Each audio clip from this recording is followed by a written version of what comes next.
ایک صحابی رسول ہے، ایک چھوٹی بچی غلام تھی، ان کے پاس غلام ہوا کرتے تھے، ان کے کام ہوا کرتے تھے، بھیڑیا لے گیا ان کی ایک بکری کو، غصہ آیا، ایک ہلکی سی چماٹ لگا دی۔ صحابی رسول تھے، احساس ہو گیا ہے کہ اللہ کے حکم کی نافرمانی ہو گئی ہے۔ اب حضور صلی اللہ علیہ وسلم کے پاس گئے۔ اب آپ تصور کیجئے کہ وہ غلام ہے۔ غلام، ہمارے یہاں تو کہتے ہیں ملازم ہے تو ملازم، وہ تو پھر غلام ہے، اور پھر صرف ایک چماٹ ماری ہے۔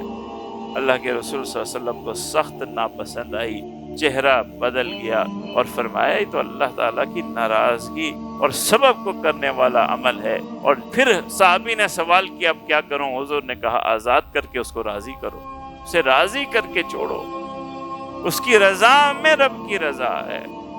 اگر وہ مظلوم جس کو تکلیف پہنچی وہ اسی طرح ناراض رہا تو رب کی رضا نہیں ہے۔ تو میرے عزیز، اس بارے میں توجہ کرنے کی ضرورت ہے۔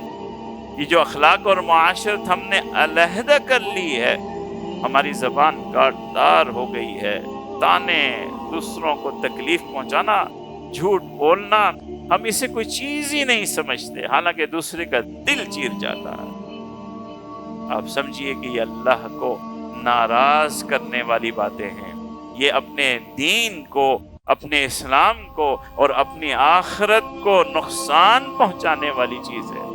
جتنی احتیاط آپ اپنی نماز کی کرتے ہیں، جتنی احتیاط آپ اپنے روزے کی کرتے ہیں، اتنی احتیاط آپ کو اپنے اخلاق اور معاشرت کی کرنی ہے کہ اس سے بھی اللہ ناراض ہو جاتے ہیں، اس سے بھی آپ کی آخرت تباہ ہو جاتی ہے۔